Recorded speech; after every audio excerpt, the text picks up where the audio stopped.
Assalamualaikum warahmatullahi wabarakatuh teman-teman. Kembali lagi dengan saya kameramen channel Abah Bengkel. Malam ini kelanjutan dari video yang sebelumnya teman-teman. Cerita kehidupan Abah Bengkel.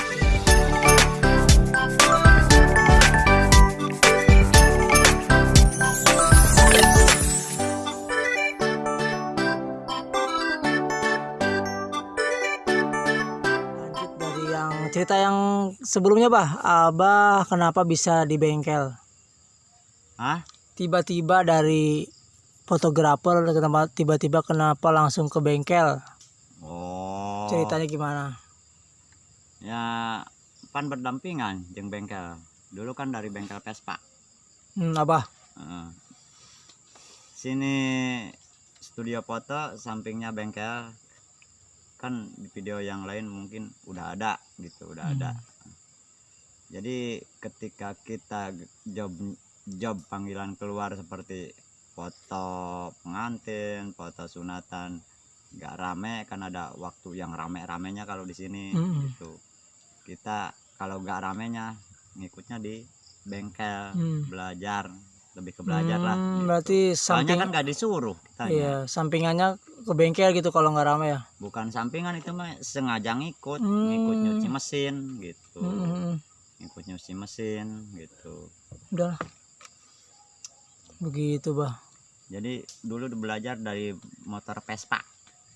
Mesinnya atau apanya kan Mesinnya. Abah nambal ban juga bisa. Berarti di situ semua bisanya. Enggak. Jadi Dulu kan belajar dari motor Vespa. Motor Vespa itu 2 tak. Ya kalau 2 tak itu macam-macam. Kan kalau dulu mah motor Vespa L2 Super, L2G, LS3, RS, RX, REK, RX King, RX Special. RX Special dulu mungkin ke REK, RX King, ya sampai sekarang.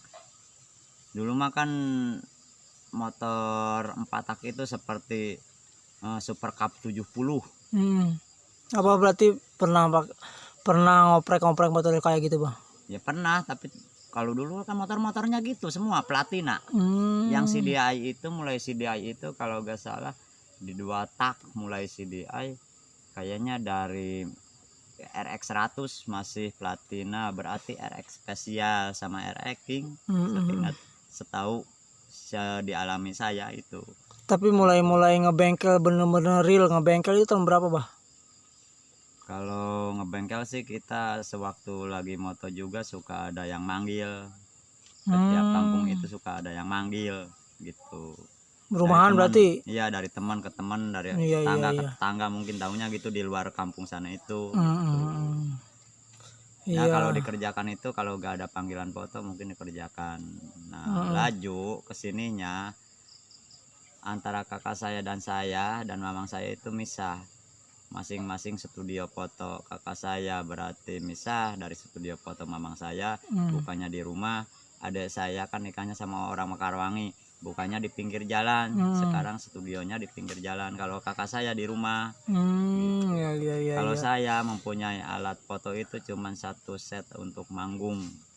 Kalau manggung itu untuk moto gitu. Berarti tapi kita nggak punya studio. Kalau ngedit foto paling nebeng ke komputer, ke komputer kakak, apa ke teman, apa ke adik, udah aja disampaikan bahannya, ini tolong edit gitu. Berarti Abah itu sampingan ke bengkel itu karena kan fotografer itu jarang ya, Bah. Kalau musim-musim hajat baru ada gitu ya. Iya, kalau dulu terfokusnya di foto, kalau di bengkel mungkin lebih ke sampingan. Iya. Kalau bengkel di depan itu mulainya dari kapan, Bah? Mulainya sebelum Covid udah ada itu. Pas rame-ramenya Covid, ada kabar Covid di Jakarta itu udah berdiri. Tahun berapa ya Covid itu? 2020 ya. Gitu. Itu punya Abah sendiri atau gimana, Bah? Itu bukan punya orang. Oh, berarti Abah juga kerja di orang lain gitu, Bah? Ya di orang lain.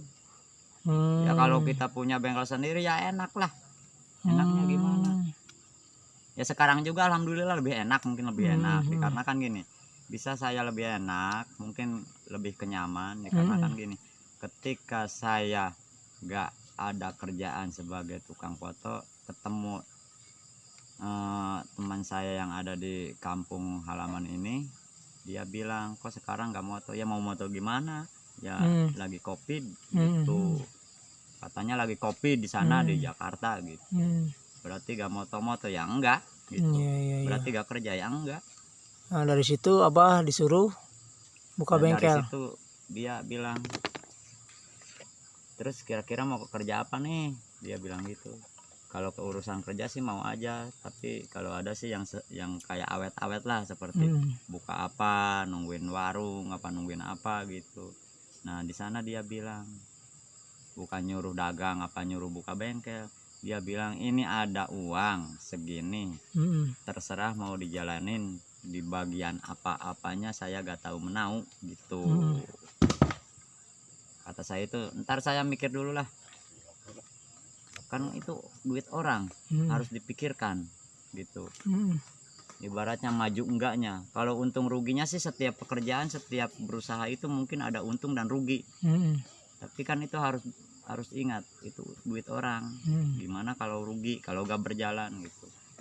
Saya minta tempo sekitar 1 hari lah, 1 hari 1 malam. Ya timbul lah ketika ada yang nyervis motor, wah dengan buka bengkel aja lah biar punya tempat gitu. Lalu ketemu teman saya itu, cewek sih yang ngasih modalnya, Bu Nining ya namanya. Saya bilang gini, Bu, ya walaupun dia di bawah aku tetap memanggilnya ibu ya.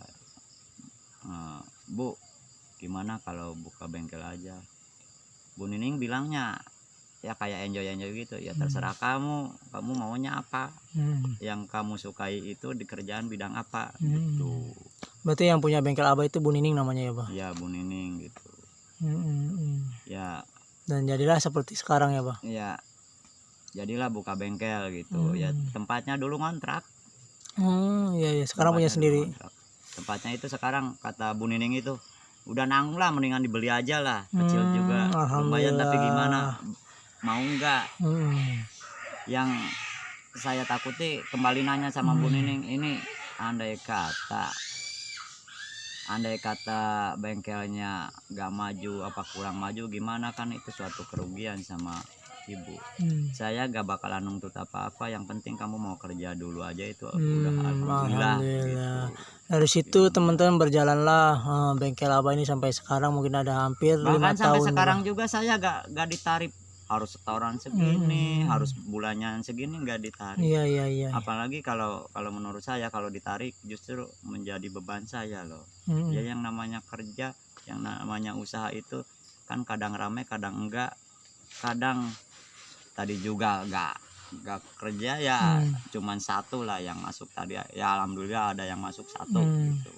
Kalau punya tarif apa target harus setornya, saya nggak mau, lebih baik keluar. Karena kan apa?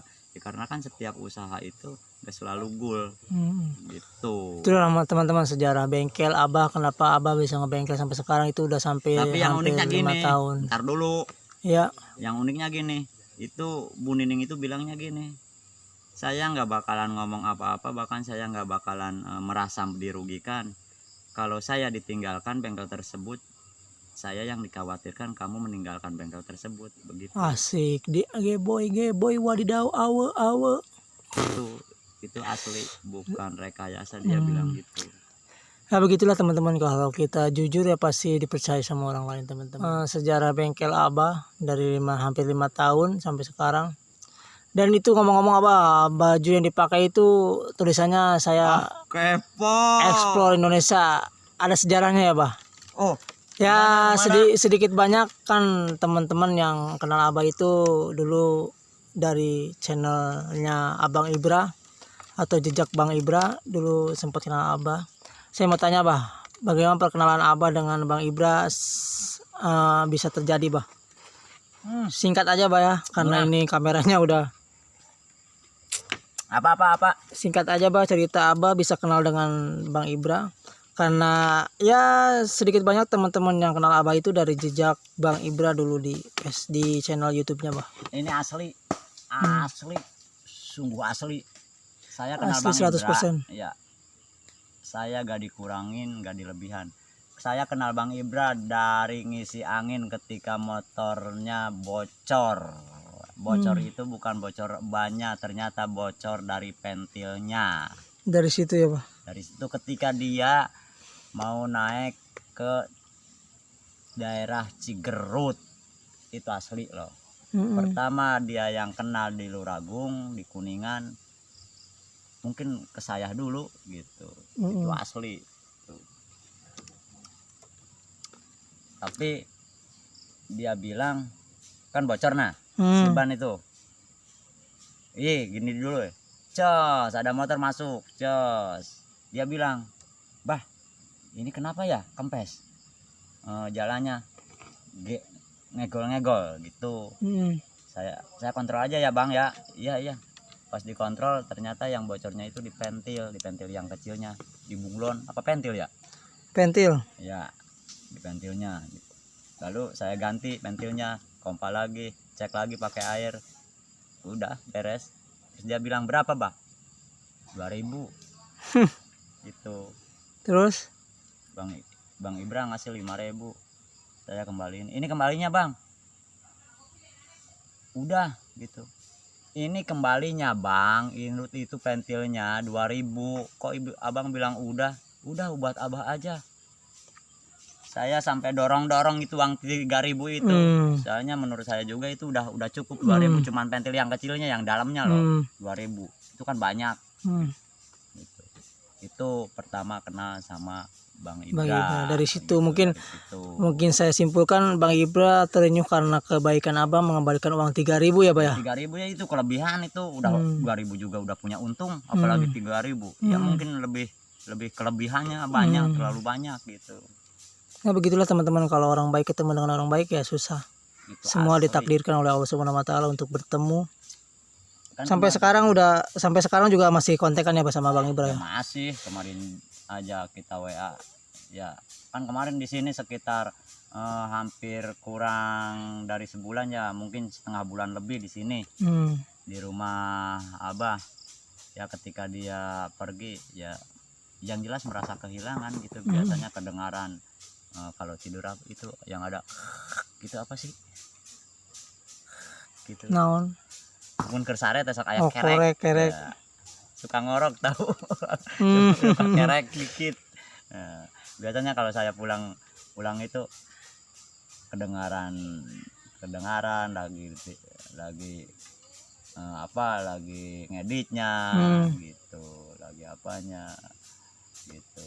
Tapi setelah dia pergi ya jujur lah merasa kehilangan ya, mungkin sepi sih dikarenakan kan saya gak punya anak. Mungkin sepi gitu. Iya. Ya bukan mungkin ya, sepi. Biasanya Sepi banget. kalau ada itu, kalau ketemu sama Bajenggot itu yang lebih seru gitu. Lebih seru.